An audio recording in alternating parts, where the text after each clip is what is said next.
Hello and welcome to another episode of Kaiju Curry House. This is episode 64. My name is Alex. I'm joined by my co-hosts Joe and Paul. But today we have a very special guest, Mr. Tim Doyle, who was one of the principal writers of the TV show from 1991 to 1994, Dinosaurs. How's it going, Tim? It's going well for me. How is it going for you? Splendid, thank you. Did I get the years right for that? Was it 1991 to 1994? I believe so. Yeah, splendid. Early 90s anyway. It's prime dinosaur time, to be fair. It is prime dinosaur time, definitely. And this show was described as being one of the most forward-thinking prehistoric shows ever made, which I quite liked as a description. Joe, what have Kaiju been up to? Funny you should ask, because I had a dinosaur-esque parcel come in the mail just yesterday. I saw on our Facebook group that Tammy and the T-Rex was finally released with its very gory rated R cut.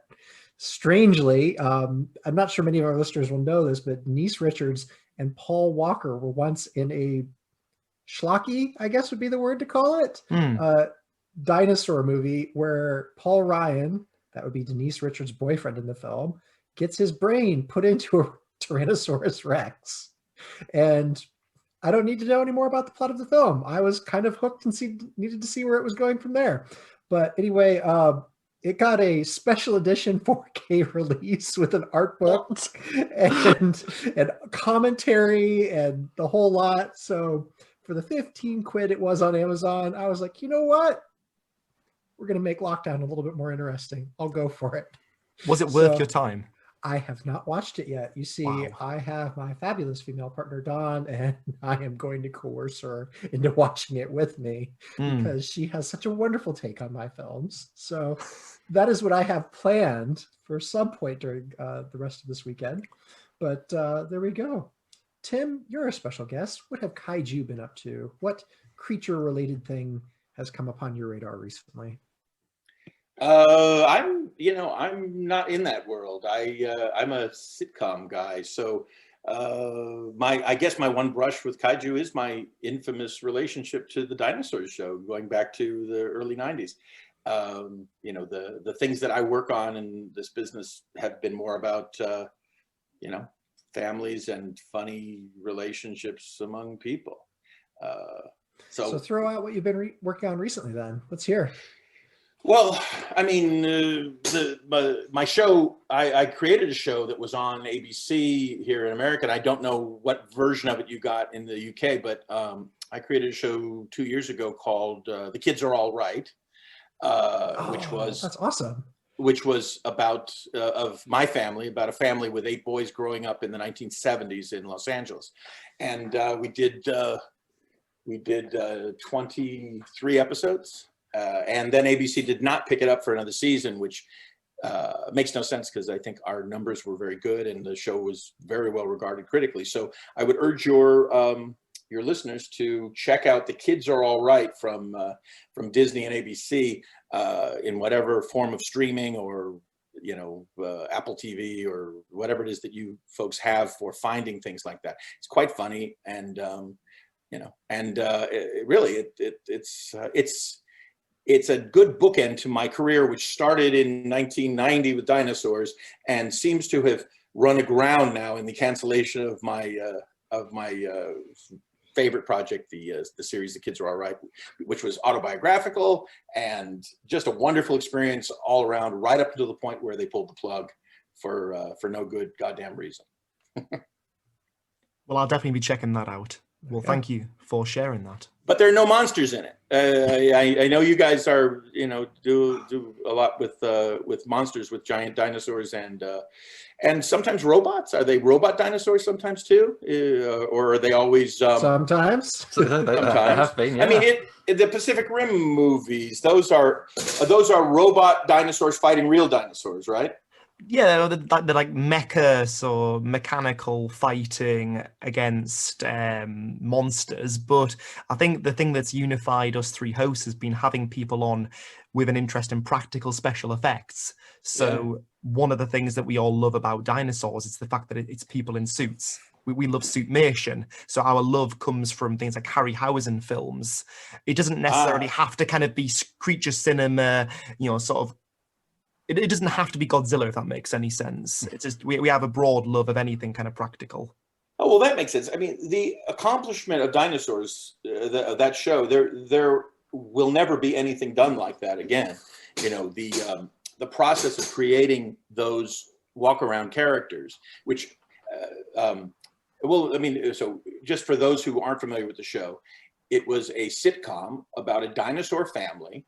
And the premise of the show was sort of that dinosaurs had gone from being these creatures in the wild and this sort of feral existence that we know dinosaurs to have had. In our storyline, in our timeline, they had evolved, dominating the earth to the point where they now lived in houses, and they had, you know, what would be recognizable as sort of American nuclear families. And so it was a sitcom about a dinosaur family that sat around a, you know, kitchen table and ate meals and, you know, ostensibly slept in beds and, you know, whatever, drove cars and that kind of stuff. So, and what it, you know, and it was a chance to sort of make commentary about our culture and, you know, and politics and society, because the dinosaurs are a great metaphor for the way Americans live in terms of being awful consumerists and being very shallow and short-sighted and, you know, and not, you know, not always being the best stewards of the environment, that kind of thing. So that's what the show became for 65 episodes in the early 90s, an opportunity for us to comment on the world we were living in, ostensibly through a, you know, a children's show. And, but the technology involved was insane. The Jim Henson Company did the creatures, and they're called the Jim Henson Creature Shop, and it was absurd. There were people inside these suits, and then on top of their head, kind of balancing on their head, was this face that was a robotic face that was operated then by puppeteers by remote control off camera.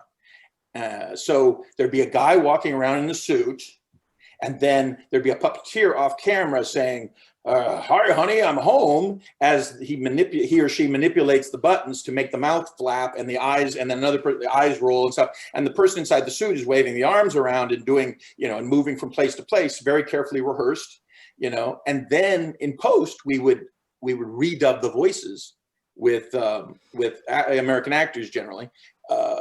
You know, although sometimes the people in the suits were allowed to do the voices, but generally we replaced, certainly for the principal actors, we replaced the voices. And what was amusing, and you may be able to find some video of it on the internet, is that a lot of the original puppeteers coming from the Jim Henson Company, which was centered in London at that time in the 80s and 90s, there's several of them are British puppeteers.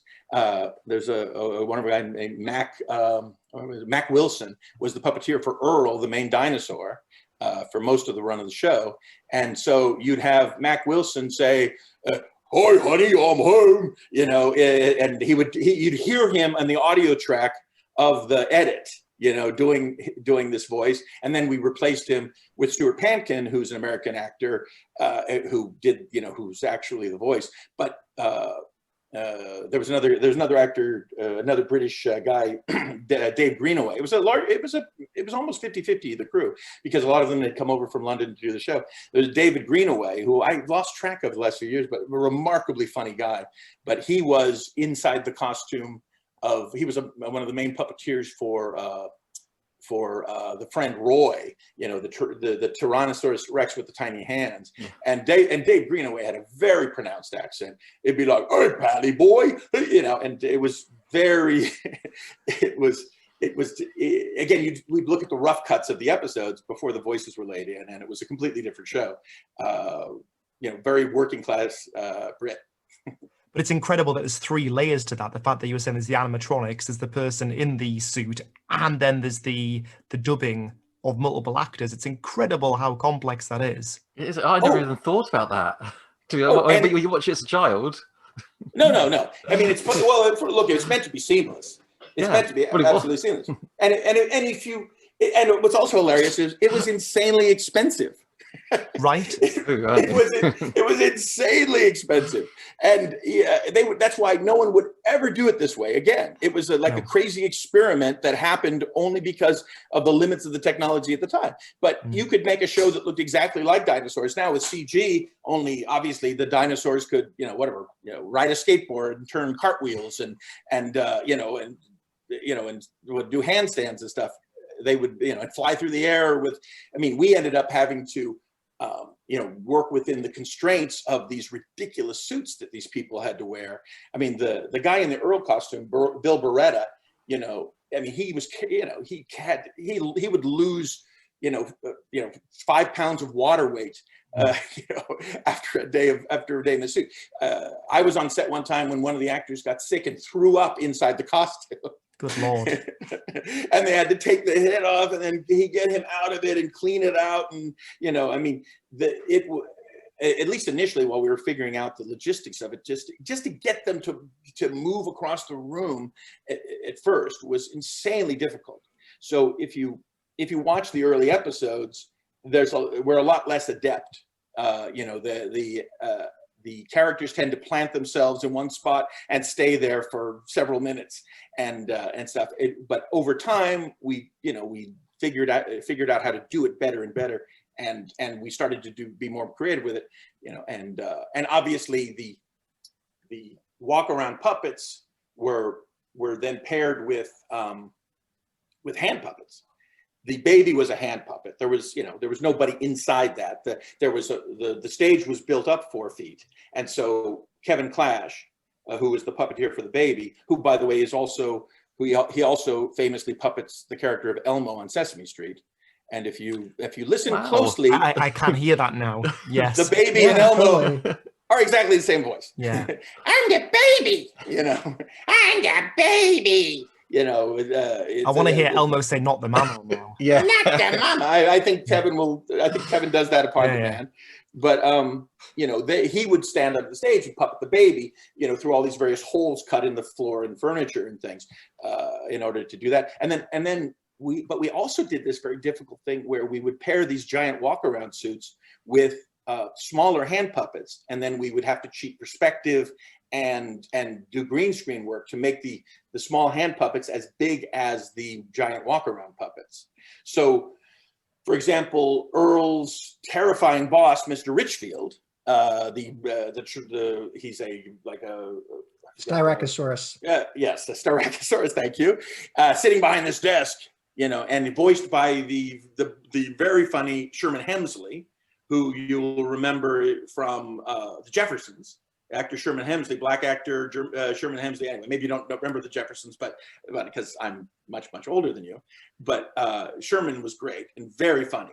But the terrifying boss, Mr. Richfield, who's supposed to be this big imposing figure, his puppet was about this big, and so we would do this false perspective stuff. We do an over the shoulder, over Richfield's shoulder toward when he's talking to Earl, and make Mr. Richfield very large in the foreground, and then you do a cutaway to him, and the camera would be closer, making him look really big. And he had all these tiny props. He had a coffee cup that was this big on his desk, and pencils and papers and stuff. All this sort of fake proportion to make him look like a giant when he was actually much smaller than the other characters. And then occasionally we would do something with green screen to sort of put him, sitting at the same table with Earl or something. We would, replace the image with a larger version of the image and do that kind of thing. But there was a lot of extremely tricky special effects stuff that had to be manipulated in order to do the very ambitious things that we were trying to do with the show. And everybody rose to the occasion. Again, the people from the Creature Shop, they worked insane hours. The heads would break down, and the stage would be shut down for a few hours while somebody's putting Earl's eyeballs back in. There's lots of footage somewhere. Again, if you scour the internet of the faces locking up in a weird contortion, and somebody having to sort of take it off. And I mean, it was hell on the stage for those people who did that work. Fortunately, I spent very little time on the stage. We sat in a writer's room eating tasty snacks and having meals delivered to us, and cracking wise all day, just writing the scripts. You would go down to the stage when there was an episode that you had your name on, let's say as the writer, or felt strongly about in one way or another, to kind of make sure that they shot things correctly.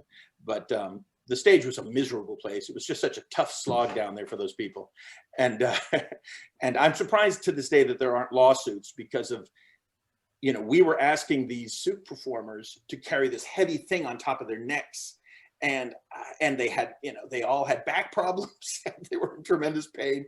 I'm astonished that there haven't been lawsuits. That speaks well of the people that we worked with, because they were a pretty great crew. And what actually gave the inspiration for writing a family sitcom about dinosaurs? Because that's a question from one of our group members from Kaiju Hime. And I think it's a great question. What gave you that inspiration? Well, this show has many parents. Flintstones, probably. Well, yes. I mean, I think that was sort of the easiest kind of comparison, was to say, look, this was done before as the Flintstones. In network television, originality is not valued particularly. You have to be able to point to an antecedent and say, this was done successfully before, before people will spend money on something. Sure. But the original inspiration for this was Jim Henson's. This was an idea he'd been kicking around for a long time.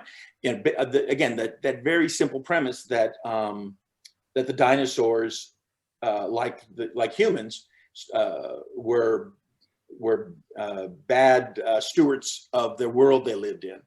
That they lived, So I remember there was a drawing that I think he had Kirk Thatcher from the Henson Company, who designed all the dinosaur costumes. Kirk's a great guy. I mean, if you want to ever talk to him.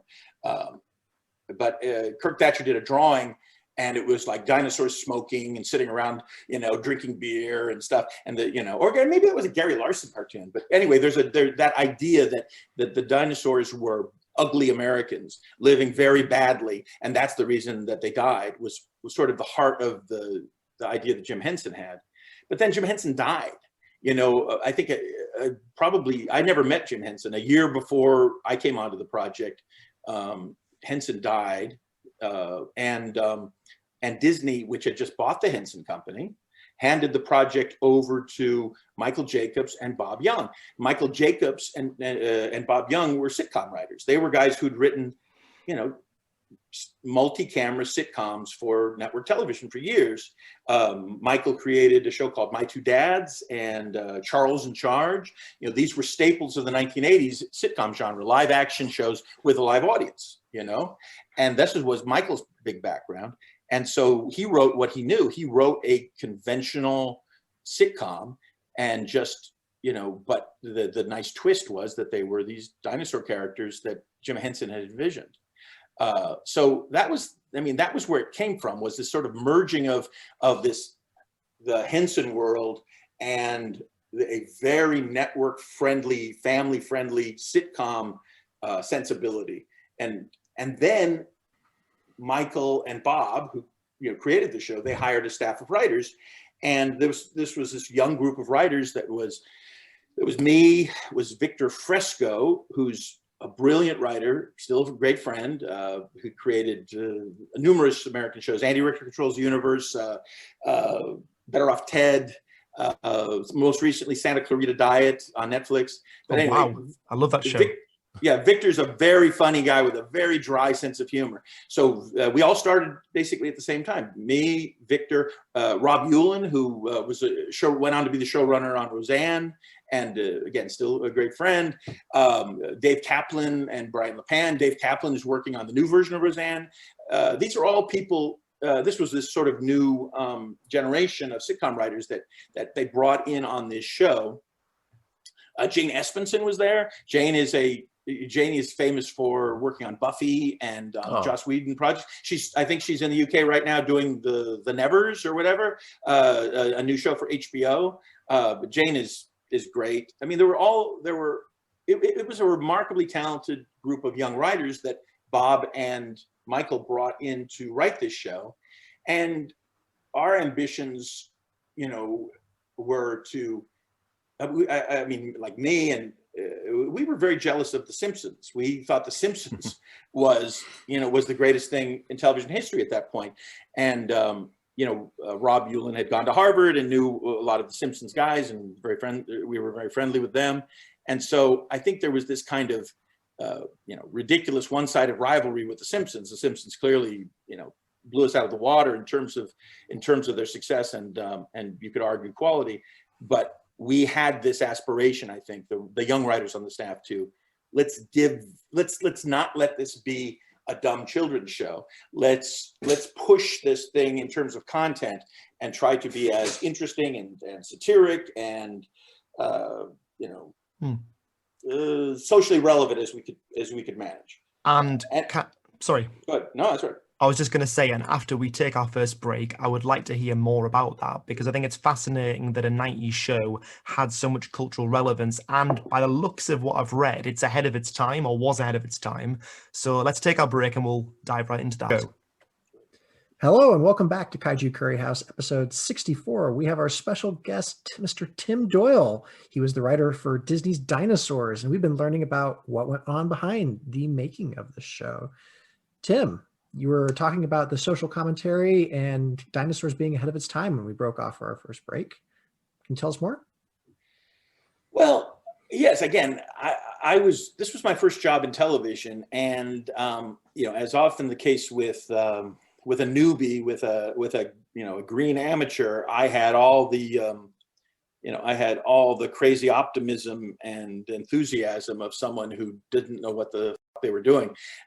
So I was always pushing for the show to be more explicitly political, more aggressively satiric, to really just go right for the throat. I wrote two of the episodes that go after network television directly. There's one called Network Genius, where Earl takes over as the chief of programming for the antediluvian broadcasting company, and another one called Family Challenge, where the family goes on a game show to win a new TV because they're so addicted to media that they can't survive without a television in their house. And for someone who is so fresh to the medium, I was very aggressive about biting the hand that was currently feeding me. It just, I have this kind of anti-authoritarian demeanor, which has, gotten me in a lot of trouble in my childhood and in my adult life, where if you think you're my boss, if you think you're going to tell me what to do, I have to come back at you aggressively. And so it was very funny and naive on my part to think that I knew enough about television to write material where I was basically telling network television to go, that it was and saying that it was bad and mind numbing and stuff. But we continued to satirize television a great deal, but we also were young, and I had a lot of political views, and it was a very lefty writing staff. Not so much, Michael and Bob at the top, but all these younger writers that were coming in, for the most part, were coming from that perspective. So, we did our Nuts to War two-parter, which was basically our take on the first Gulf War in, 1991, where we invaded, where the United States and Allied forces invaded Iraq. And we did a whole episode where the dinosaurs are pointlessly fighting over their pistachio fields. We made the argument that fighting over pistachios is nuts, haha, and that was a metaphor for the United States going to war and killing thousands of people to control the flow of oil in the Middle East. Believe me, the metaphors are heavy-handed. If you watch those episodes now and you have any knowledge of the history we were living through at that time, we make fun of Reagan, we make fun of George H.W. Bush, and Richard Nixon. We have lots of references to politics all the way through the series. We were incredibly aggressive about doing this stuff, and the hilarious part is, because we were this children's show, we were slightly off the radar And there was not a lot of pushback from the studio or the network involved in the show to prevent us from doing that kind of stuff. It's hard to picture now. I mean, I ran the Tim Allen show for 3 years. The current Tim Allen show, Last Man Standing, which again, I don't know if you have it in the UK, but Tim is very political. He's a very right-wing guy. And, I sought to make that show sort of a modern All in the Family, a show that was sort of taking on current social issues in the United States in a very direct way. And there was tremendous pushback, 5-6 years ago when I was doing that show, from the people involved, from the studio and the network, not wanting to rock the boat politically. We had none of that 30 years ago when we did the Dinosaurs show. I don't remember being told that we couldn't take on some topic. And again, maybe it's because we were a children's show, maybe the times were different, but whatever it is, if we dreamed it up, we could pretty much do it. Were So there what any episodes- sorry, sorry. Joe, please. What at that? So what episodes stand out for you among the ones that you worked on? There was a lot of great subtext. Like I recently watched a lot of Dinosaurs because I recently moved, so a lot of my DVD collections came out again. But I was astounded at the number of episodes that do get very heavy and yet are very well balanced for kids. It's like a soft lesson in a lot of what you're talking about, a lot of very complex issues. But what ones for you would you say stand out? Well, I mean, again, the ones where I wrote the draft are more immediately in my head because I spent more time with those and probably spent a lot of time on the set while they were being shot to make sure that the jokes and that the storytelling was executed properly. So I wrote about a dozen of them. The two I mentioned, Network Genius and the TV one, or the Family Challenge, I think it's called. We did, but I don't know. I mean, obviously, the finale, the infamous finale, was a big deal, and we all felt very strongly about it. The 2-part episode we did on Nuts to War. We did this crazy episode again. This is American politics and may not be relevant to you guys as much, but there was the confirmation hearing for our Supreme Court Justice Clarence Thomas was in the news. And Michael Jacobs, the boss, came in one day suddenly and scrapped the episode we were currently writing and said he had an idea in the shower. And we very quickly wrote an episode called "What Sexual Harris Meant," about a guy at the workplace named Harris, whose nickname was Sexual because he made lots of really funny sexual remarks at work. And then he gets sort of called on the carpet, and there's a version of the congressional hearings for Clarence Thomas being held, whether this guy should get fired or lose his job or not because of his inappropriate sexual joking around at work.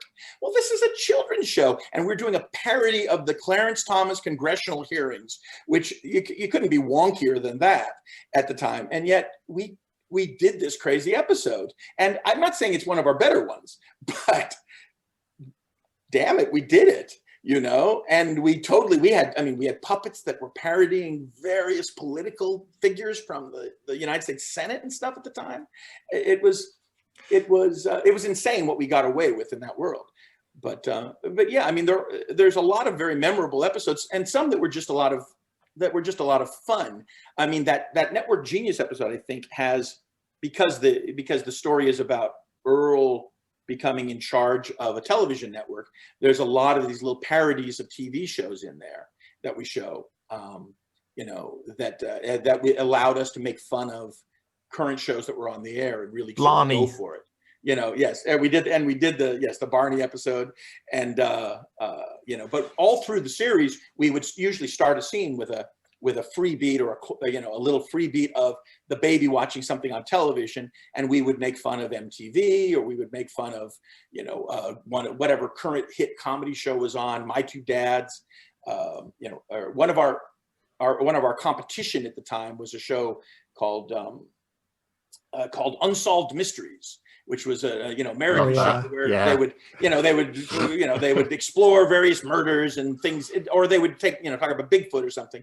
But this was like our big competition. It was killing us, one of the seasons we were on the air. And so we did a whole episode where we were making fun of unsolved mysteries, and that kind of stuff. If something irked us, or or we made fun of the Simpsons. The Simpsons made fun of us, and we did a little bit making fun of the Simpsons.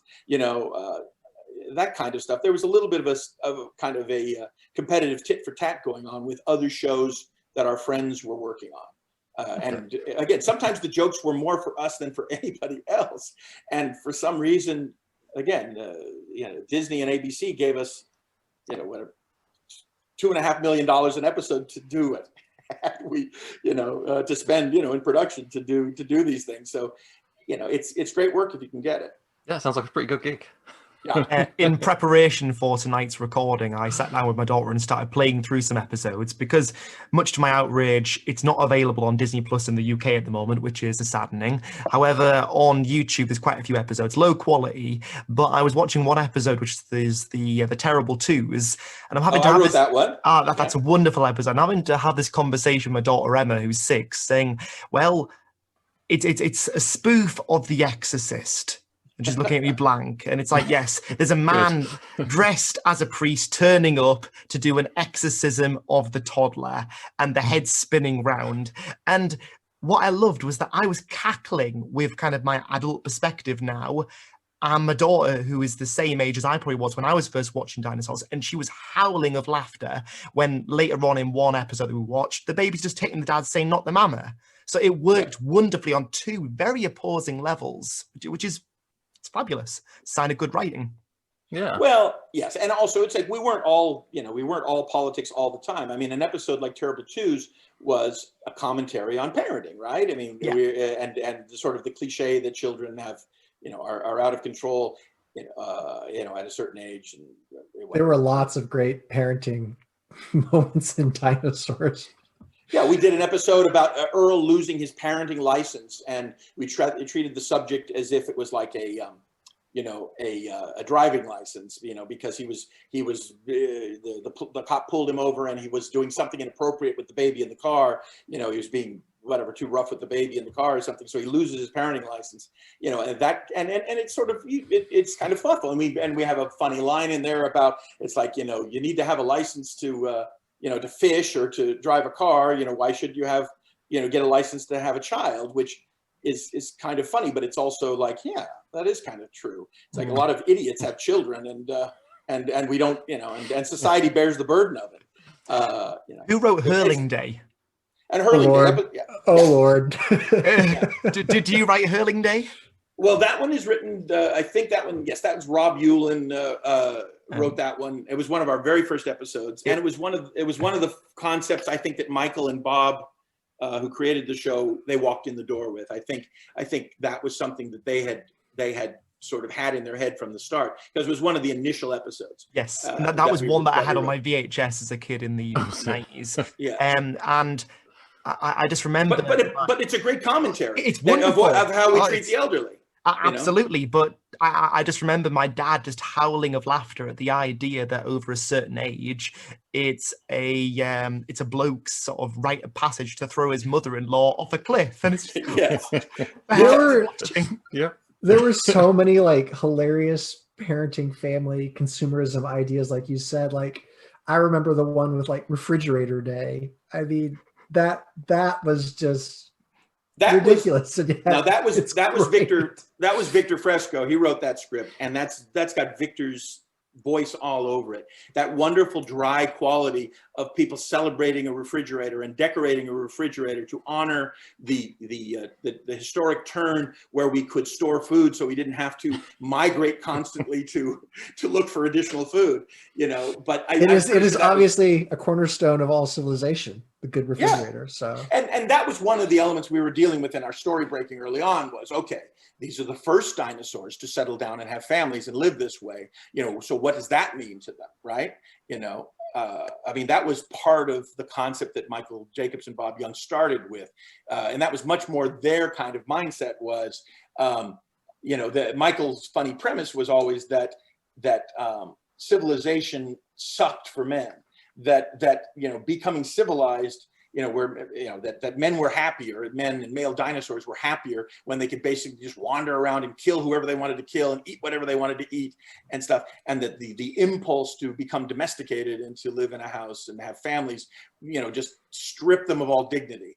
And that was kind of the working premise for a lot of the early episodes, especially on the show, was that this recent indignation had been visited upon the character of Earl, and he wanted nothing to do with it, and he resisted it. But then, of course, the baby would tug at his heartstrings or something, and he would realize that being a daddy and having a family was much more rewarding than rampaging across a prehistoric hellscape, eating and killing and pillaging wherever he wanted to.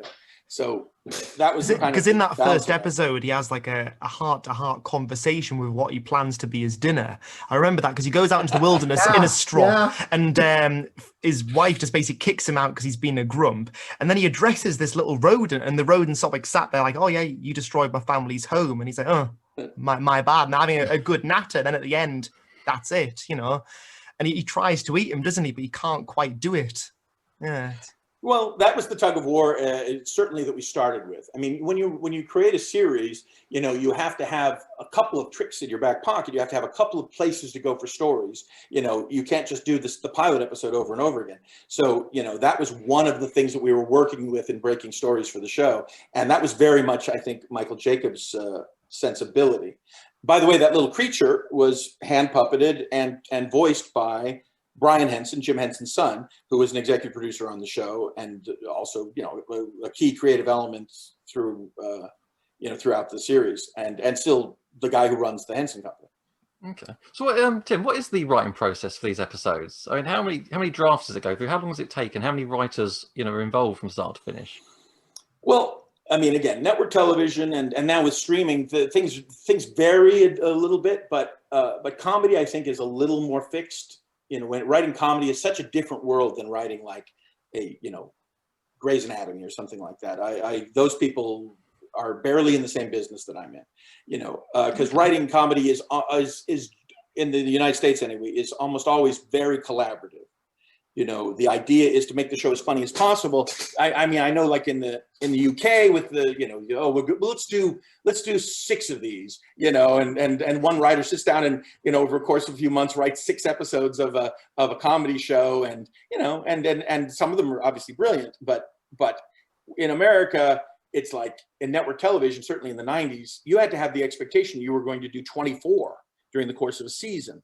And so no one writer is going to be able to do that, no matter how prolific and talented.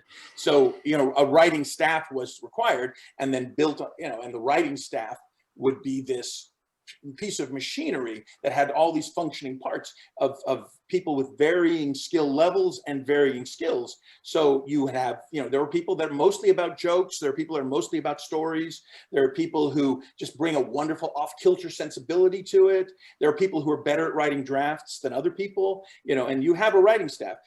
Most of the shows I've worked on, the comedy shows I've worked on, have a writing staff of about 10 people. I think Dinosaurs, when we started, had like 7. And we sat on couches in Michael Jacobs' office, and we kicked around the ideas for the stories. And then an outline would be written. Somebody would write the outline. Usually that was the writer who's going to end up having their name on the story. And that outline would go through a process of submission to the studio and to the network to get their thoughts on it. And there's a little bit of pushback there sometimes. Again, not so much on Dinosaurs, but most of the shows I've worked on since then, there's a tug of war at the story level with the studio and the network people. And then you would address those notes, you deal with those concerns, you reassure them that you're not going to do something stupid and terrible. And then once the story is approved, the writer gets a little bit of money. They get paid for the outline.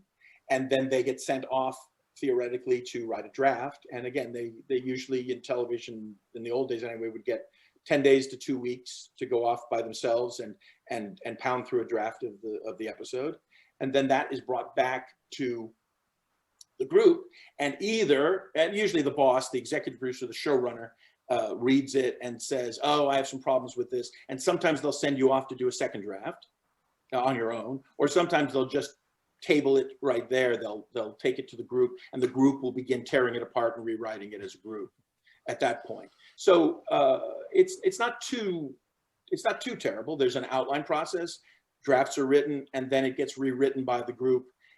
And then in comedy, you tend to have a table reading, right? Where the actors, in this case, it wasn't usually the voice actors, it was usually the puppeteers.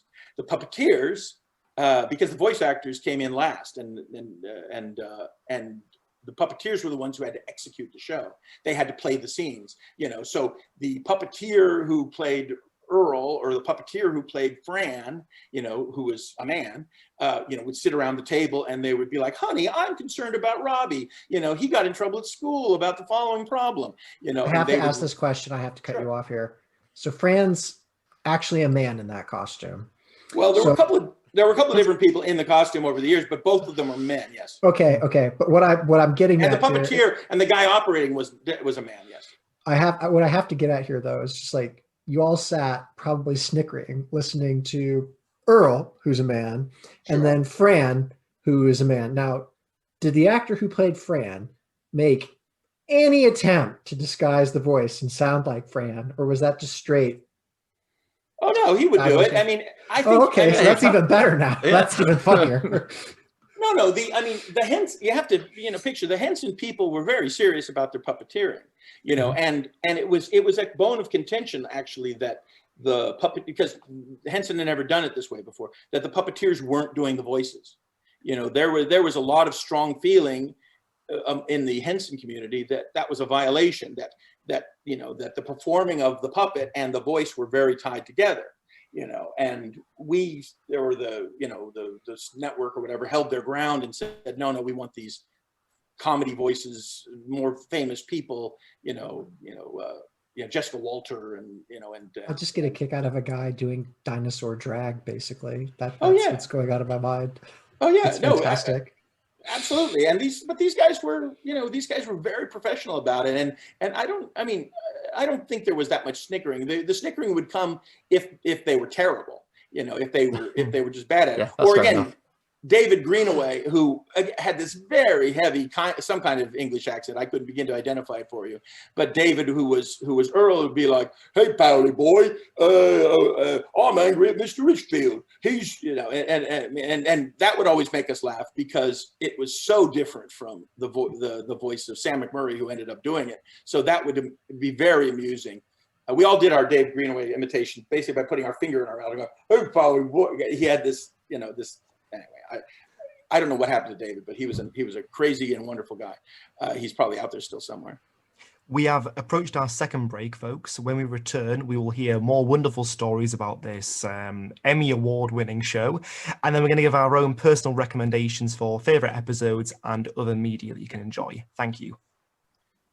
Welcome back to Kaiju Curry House. I'm Tim Doyle, and I'm here talking to my friends about the much beloved, no longer current Dinosaurs program from the early '90s. And very current. Yeah. And it's currently reviving on Disney Plus in the United States, and I think they're going to be getting it to the UK too. I'm not quite sure what the thinking was, not rolling it out there when they rolled it out here, but I expect you'll be able to see it there soon. Yeah, we'll keep our eyes peeled. Netflix does the same thing, so absolutely, yeah, it does. Yeah, frustrating. Well, Disney Plus has like a different thing, Disney Plus Star or something in the UK. Is that where you get like the movies, like where Mulan comes out like the same days in theater or whatever. I think what I'm hearing is that you might end up on that. Right. Okay. Or something. But again, all I know is what I read on Twitter. Tim, your show won the Environmental Media Award 3 times in 1993. And it also won a Primetime Emmy Award for Season 1, Episode 2, The Mating Dance. So great episode. Yeah, tell us about some of these awards that it won and why you think it was so well received, because the reception levels are fantastic. It's a very highly regarded show. Why is that? It was a remarkable show. I mean, it was hard to categorize at the time, and I think it surprised people.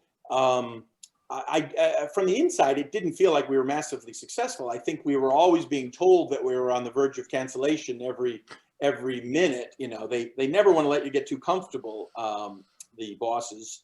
But we were proud of what we were doing, and I think we were doing good work. But there was such an impressive technological element to it that, I mean, the suits with the walk around suits with the computer, a giant computer on your head, and the puppeteering, remote puppeteering, and all of that was very ambitious for network television at the time. So I think people completely appreciated that. And then as far as the environmental media awards go, I mean, we were, you know, it was basically us and I think every year in Captain Planet, which was a children's cartoon show. Oh my gosh, you're just bringing back my childhood now. Right. But I think that was it. I mean, we were the two shows on television that was saying, you know, don't dump your chemicals into the river, and don't push over trees. Don't destroy all the trees. Don't decimate a complete ecosystem, thoughtlessly. So I do feel that we may have indoctrinated a generation of young people to some extent, at least these ideas. Again, we were talking about climate change. You know, at the time, I think it was more generally called global warming. And I remember Andy Goodman, who actually left our show to become an executive with the Environmental Media Association or whatever it was. Andy was a writer on the show, and I remember him correcting us and saying, "You don't call it global warming because then, because that confuses people when it snows." So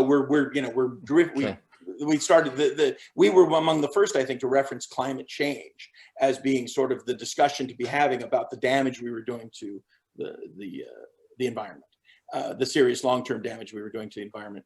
And yes, and we hit it like with an extremely heavy hand with that Changing Nature episode in the fourth season, where the big evil corporation, we say so, that they work for, destroys the environment, and a series of sort of chain reaction events essentially destroys the world, and leads to a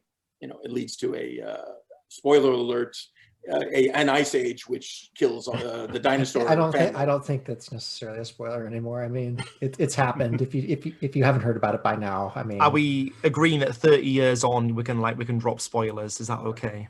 Well, also it should, on the Ice Age, maybe. It should come as no surprise to anyone that the dinosaurs, are no longer with us. Yeah. We all sort of know that, and there've been. I mean, I think we attributed it to an ice age. I think there's been new thinking about that it was an ice age that might have been triggered by volcanic events or asteroids or whatever. Well, I mean, that would be blocking out the sun. Yeah, that would be and that would be kind of some interesting stuff for us to revisit 30 years on, is some of the new thinking about dinosaurs and they need feathers now. Demise. Yes, I mean that was we didn't. I don't think we even touched on that. The movie Jurassic Park came out, I think, somewhere in like our last season, and that was the first time I had heard this theory that the dinosaurs had actually a common ancestor with birds. And birds actually are dinosaurs. That's how far it's come. Yeah. So it's gotten really neat. We'd have to deal with that, I'm sure, if we did an episode now, that Earl would be indignant at the insistence of some bird family that they're related or whatever, and he would be angry and want to eat them or something. So there would be some new topics to deal with, and obviously as much as Donald Trump in America, is becomes so reminiscent of Mr. Richfield and his bombast and his mouth. Can I just say that he was one of my favorite characters in that show, and it wasn't even the things that he said; it was just his facial expressions. Just like whenever he would look at Earl, and I mean, this is just due credit to the Jim Henson Company for like his facial expressions, but like every time he looked at Earl, it's just like, now, just how stupid are you? Or you like just that indignant, you're like angry, just like he's got his head tilted, his beady eyes are just staring right out. It's just like, I want to giggle every time I see that, because it's just like, this torrent of abuse is about to start. That It's point great. when early on in the show, Earl gets encouraged by his friends to go and ask for a raise. Oh, And dangerous. the pause and sort of the look of utter contempt from the boss. He just stops everything. Just looks at it. Yeah. It's just like, is this a gag? No, he's Yeah, serious. It's amazing. But what I love about Dinosaurs, and I'm appreciating it more now as an adult, is that the broad range of topics you do cover. Because fair enough, you do cover climate change. You also cover, corporate crime. You also cover televangelism and the exploitation. Potatoism, right? It was the Great Potato. And there's a lot of things that, yes, it's hilarious to watch, but there's some poignancy to it as well, because it's sad that these are real issues that you're looking at. Well, it's sad that there's still issues Yeah. today. That 30 years later, we're I mean, it's good and terrifying that the show is as relevant today, because Absolutely. we haven't solved these problems. They No. continue to they continue to sort of tear our society apart, and the solutions have been so slow rolled to a lot of these issues that one would have definitely thought 30 years ago that we would have figured these things out by now. But God love us, we stubbornly cling to our dinosaur ways. Can I ask a question about an episode? I mentioned it during our break, but you spoke earlier about going back and forth to the network with what you guys have written in the drawing room as it is, and just understanding what concepts you can throw into a kid's show and what may or may not be dangerous, how you want to lead things, what impressions you want to give. A New Leaf is an episode that I recall. And I told you that one of my favorite parts was the Purple Haze that Richfield sings, which is amazing. Yep. But can you just take us through like that episode? It's one of those ones where it showed that, I mean, like, don't go to like your parents' groups, whoever's listening to this, but like drugs have effects that can be desired, but you can have too much of a good thing, and you need to recognize the concept or the consequences of said thing, and you need to understand what it can do to you. So those are very like complex concepts to just throw into a children's show. And then on top of that, you're doing it with dinosaurs, and you're doing all of these different things like with that. So I've seen like it was the early 90s in the United States, and I grew up in that time period and in that place. So I saw Dare, I saw all sorts of like anti-drug programs for kids. But when Earl and Robbie have the happy plant, it does make them happy. But chores and society and things like, how did you guys get that concept to a level that is palatable with the television audience that you were going for? Well, again, that's the great thing about a group writing situation, especially where you've got people that are very much in sync. And Michael Jacobs, he came from that background of of shows of shows that were for younger people, that skewed younger. My Two Dads and Charles in Charge and stuff, and they did and Michael went on to do Boy Meets World, was another show he created. Oh, nice. But Michael had a history of doing these kind of shows that would have their special drug episode, and it would end with, Kirk Cameron or whoever was the star of the show turning to the camera at the end and say, "Hey, we've had a lot of fun tonight, talking about a very serious topic, but drugs are not a joke, kids. You should stay in school and not take drugs and blah, blah, blah." And there would be like a little PSA at the end of it. And Michael had a history of being involved in that kind of very earnest sort of treatment of drug stuff. What was great about the Dinosaurs is that they were naifs. They were completely unfamiliar. They didn't carry any historic or societal baggage into these discussions. So it wouldn't be like a show now where some kid is vaping some weed or something, and his parents walk in and know immediately from the smell what that is. They had to discover this thing and initially decide that it was a good thing, work through the whole process, and then realize that it had a downside, that there was some downside to it. And that was one of the advantages of them being these these creatures who had just invented civilization. It was a big storytelling advantage. But yeah, we sat in a room, we kicked stuff around, we had lots of funny ideas that we linked together. The Purple Haze song. I'm sure Amazing. that our composer, Ray Colcord, who did the music for the show, I'm sure he went to town on that. I don't remember that recording session particularly, but we did a lot of that kind of stuff. And we would purposely do parodies of music performers. In the other episode, the I Never Ate for My Father, the vegetarian episode, he goes to an herbivore coffee bar where we had a guy doing Bob Dylan, doing like Bob. It was like a beatnik bar, and we did like a whole Bob Dylan medley. So that we had a lot of fun with stuff like that. But this is one of the things in my mind that really recommends group writing, because you get a bunch of people together to generate just a lot of really fun ideas, brainstorming those ideas. Then Rob Yulin went off and wrote a really great draft of that episode. I remembered specifically. I remember visiting him and helping him a tiny little bit when he was working on his draft, and then and then it comes back and gets rewritten. So layer upon layer of comedy gets jammed into the thing like a fruit cake, just stuffed full of good wonderfulness. And you end up in the editing room have to chop out a lot of good stuff because there were so many good ideas that got dumped on that episode. Gentlemen, we have come towards the end of the episode, and Tim, as our guest, as you're unfamiliar, what we normally do is put out our own personal recommendations, just a quick snippet.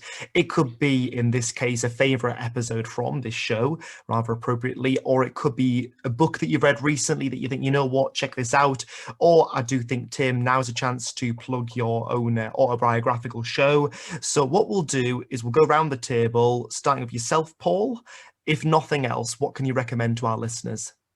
Okay, well, when we're thinking about dinosaurs, it kind of took me on a nostalgia trip of 90s kid shows, and I was trying to think, what can I mention when this comes up?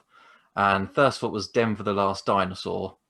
Denver! Yeah. Oh my gosh! Yeah, I know. What?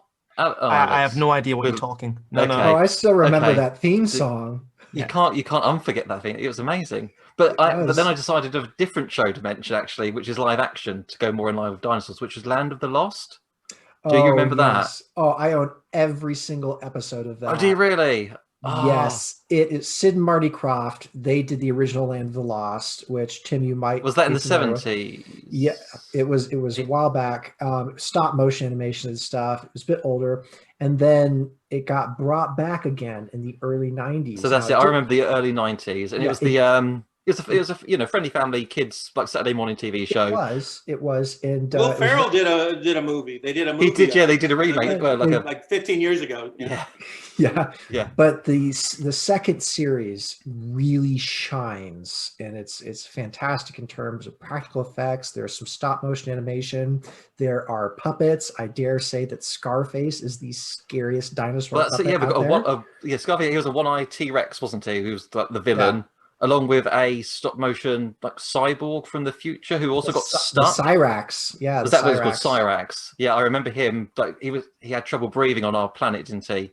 Because couldn't chase you for long. Yeah, but so basically, was it a family are going for a ride, and they go through some sort of wormhole and end up in a parallel time. It's good fun. It's so as you say, there's puppetry. You've got a native woman who travelled back in time from earlier on. They make friends with a child dinosaur. It's family friendly. It's great fun. I don't think it's ever been released on DVD or Blu-ray, but there's episodes on YouTube. Yeah, I thought it was VHS only, unless you know otherwise, Joe. Tim, if nothing else, what can you recommend to our listeners? Be it television, be it film, whatever you like. Doesn't have to be monsters. Free rein. Well, again, I will bring up The Kids Are All Right, which unfortunately shares the name of an amazing Who album from the 60s, yeah. But and a very nice lesbian movie from about 10 years back. But that was, I didn't name the show. I gave them like 70 names and they picked that one. But it was a short-lived live action family show that ran on ABC for 23 episodes a year and a half ago, and got canceled under dumb circumstances. I think they would be very grateful to have that show back now, but of course they can never admit that they're wrong. But it's currently screening or streaming on Hulu in the United States. I don't know how it is available in the UK, but I've gotten emails and stuff from people I know in Ireland about it. So it's probably accessible there somewhere. I think it's well worth a look. Content on Amazon. Sometimes it's included, sometimes it's you have to pay for it, but I'm pretty sure it'll be available on Amazon. I'll check that out. It's well worth a look. I mean, I'm very, very proud of it, and it is genuinely autobiographical. It's all about my family. I grew up in Glendale, California, near Hollywood in the 1970s, and I have 7 brothers. A huge Irish Catholic family of 8 boys, and it's a great show that just slipped under the radar and didn't quite get the notice that it deserved. Well, thank you for that. For myself, I would like to recommend season 1, episode 3 of Dinosaurs, which is my favorite episode, and that's Hurling Day, written by Mr. Tim Doyle. Rob Euler. My bad. That's written all right. by your esteemed colleague, who I'll definitely have to meet then. So I'd like to recommend Hurling Day. Along with that, I recently watched an absolutely glorious film, which I'm going to plug now. It's 2017's The Void. And that was a fairly indie horror that I stumbled across just looking through Amazon Prime. And it's a good sign of a film when you can watch the entire thing and only realize in the end credits that it was run by Kickstarter. That's a good testament to a film, because it was completely crowdfunded. It's all practical special effects. It's a very, very hard R film. It's incredibly violent.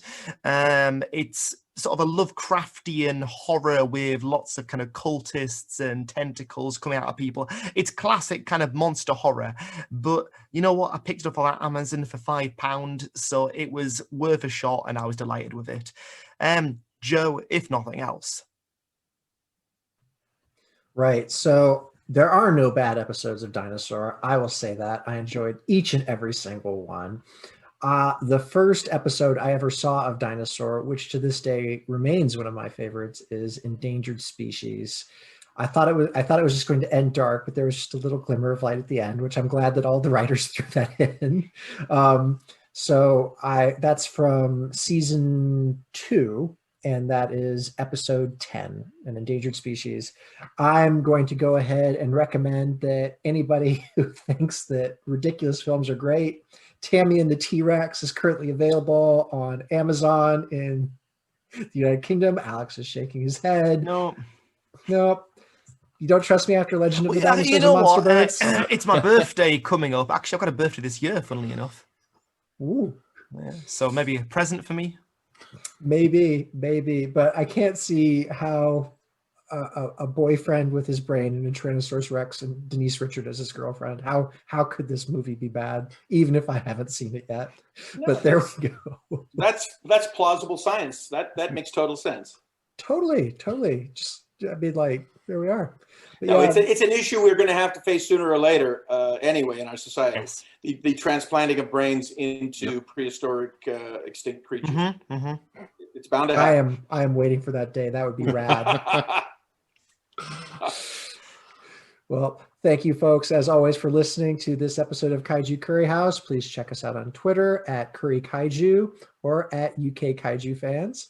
And keep it Kaiju, folks.